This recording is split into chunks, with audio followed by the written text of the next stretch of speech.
You know what's funny? We call ourselves lazy, but most of us are actually exhausted. And that's strange, right? Because lazy people aren't supposed to be mentally tired. But maybe laziness isn't about not wanting to do anything.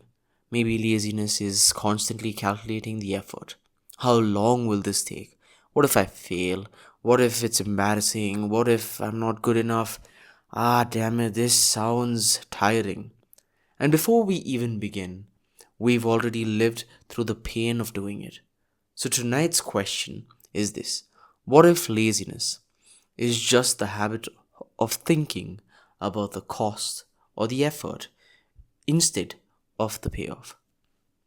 Welcome back to another episode of Between Thoughts, the podcast where we sit in the middle of chaos and curiosity and try to understand why human beings are the way we are.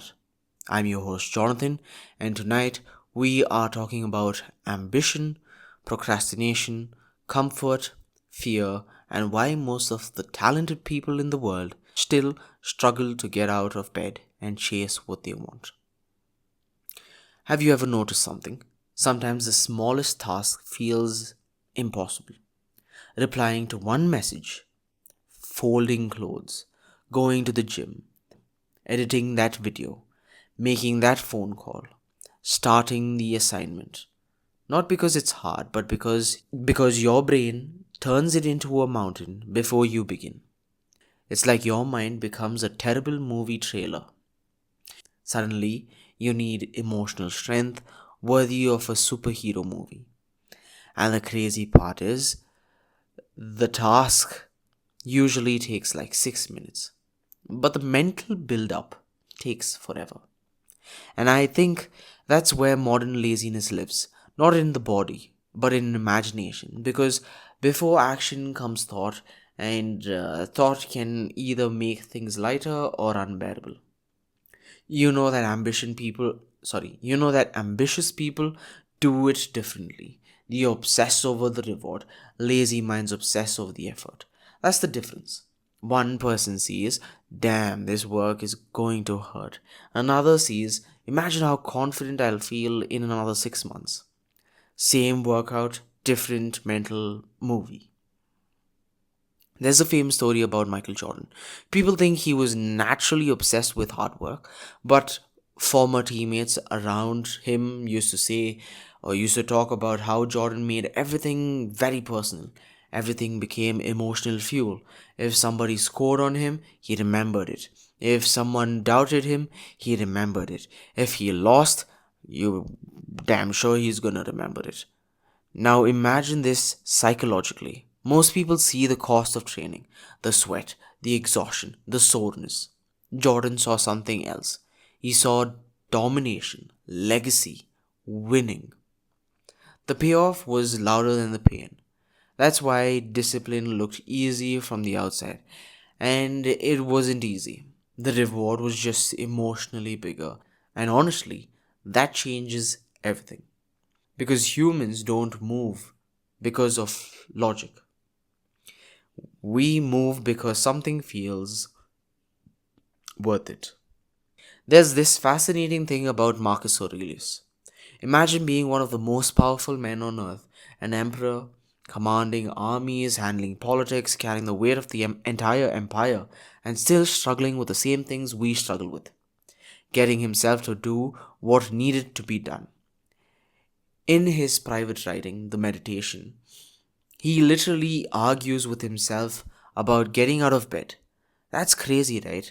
Even a Roman emperor had mornings where his brain said, stay comfortable.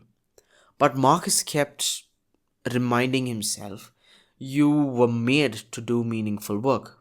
Not easy work, but meaningful work. And I think modern people confuse the two. We want meaningful lives with minimal discomfort. And the best part of life usually asks something from us first. Let's make this real for a second. Imagine two people thinking about cooking dinner. Person one says, or one thinks, cutting vegetables is a pain. Cleaning dishes is a drag. So much of work that needs to be done. And then there's the second person. Warm food, healthy body, sane mind, and a peaceful evening. Different focus, different energy, different mindset. The same thing goes with the gym. One brain says traffic, sweat, pain, tiredness. Another says strength, confidence, better sleep, better mood. Our lives are shaped by whichever picture we replay most. And I think this is why so many of us feel stuck today. Because modern life constantly advertises effort. Too hard, too competitive, too risky, too late, too impossible. And eventually your brain becomes a cost calculator instead of a possibility machine. Here's a small game, okay? It's a tiny exercise. Wherever you are right now, driving, walking, lying in bed, pretending like life isn't happening, think of one thing you've been avoiding. Just one. Now ask yourself, am I avoiding the task or am I avoiding the emotional cost I attach to the task?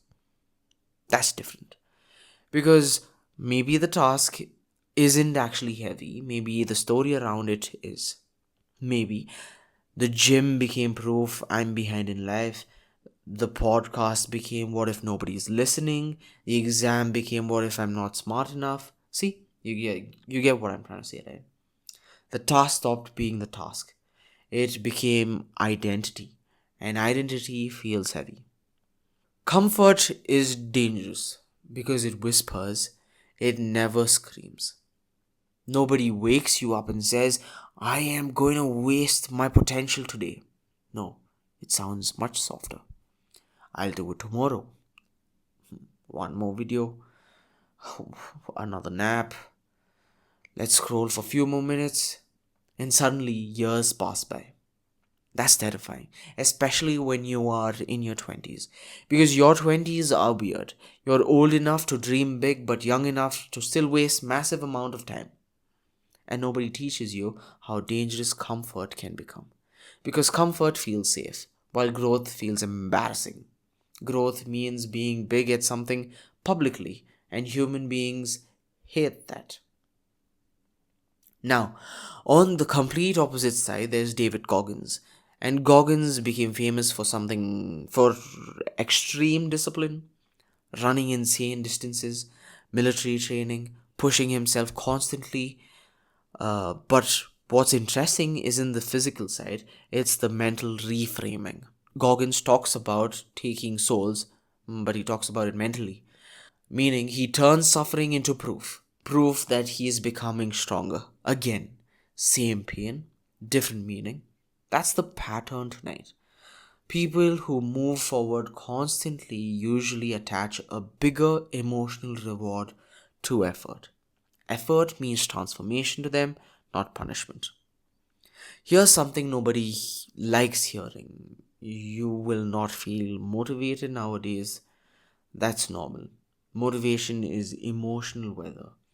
It changes constantly. If your entire life depends on motivation, you'll only move when the sky is sunny. And life doesn't work like that. Some days you'll feel inspired, other days brushing your teeth feels like a side quest. That's being human. But tiny actions matter more than the dramatic motivation. Read a page, walk a mile, write a paragraph, record a song. Tiny actions teaches your brain effort is survivable. And once effort stops feeling threatening, consistency becomes easier.